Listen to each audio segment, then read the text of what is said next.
The US NATO relationship is one of the big question marks hanging over the Munich Security Conference. We'd like to bring in John Hughes. He's the vice president of the Albright Stonebridge Group, a global strategy business firm. He's also a former US State Department policy advisor. John, welcome to the broadcast. Thank you for having me. For so long, this has really been a transatlantic family gathering, where the West gathered to discuss the rest of the world. So all eyes are going to be on U.S. Vice President Pence as he's coming in, waiting to see what the Trump administration, what their view is on many important topics. And Russia is going to be one of the key ones. Absolutely. I mean, I think it's, the Europeans especially are looking for reassurance from Vice President Pence about U.S. commitment to European security, to NATO, and to the transatlantic relationship. I think it's unclear at this point if he is able to provide those assurances or if he has the backing of President Trump on that, but certainly that's what he is sent there to do.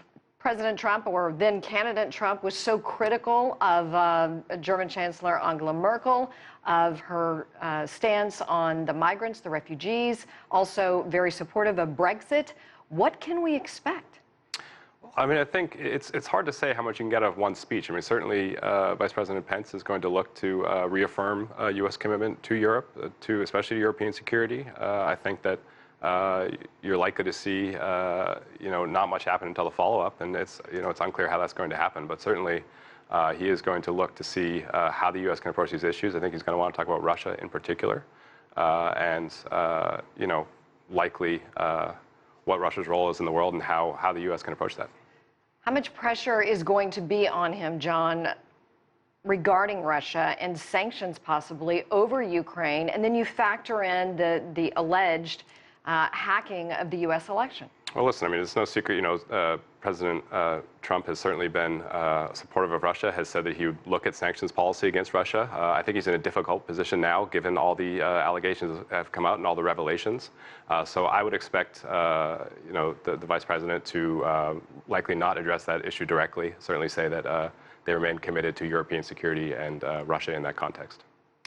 Let's talk about France's election and how important that is and what role that is going to play with the EU and the U.S. relationship. Yeah, the French elections are huge. I mean, I think that, President Trump during the campaign has, supported a number of different parties in Europe, potentially parties that are seeking to undermine the European Union in particular. I think France with Marine Le Pen is a very key indicator of that. And I think depending what happens with those elections, will sort of set the course for the rest of his relationship with Europe. I think that if Le Pen is able to somehow pull out a victory, he could move forward towards some of these things that he has said in the past. However, if she does not, then I think it'll make it much more difficult for him to do that. There's been sort of this rise, obviously, of this the far right in the elections. Trump supported Brexit. What do you see for the future of the EU? Yeah, I mean, it's a very worrying trend. There's a lot of groups throughout Europe, whether it's the Alternative for Deutschland in Germany, National Front in France, et cetera. I think that, interestingly, since Trump has been elected, you've actually seen a swing back towards the left in many of these countries, more support for Europe and for the EU in Germany and France and elsewhere. I expect that you'll likely see that continue, so that does complicate things for Trump's initial message on this.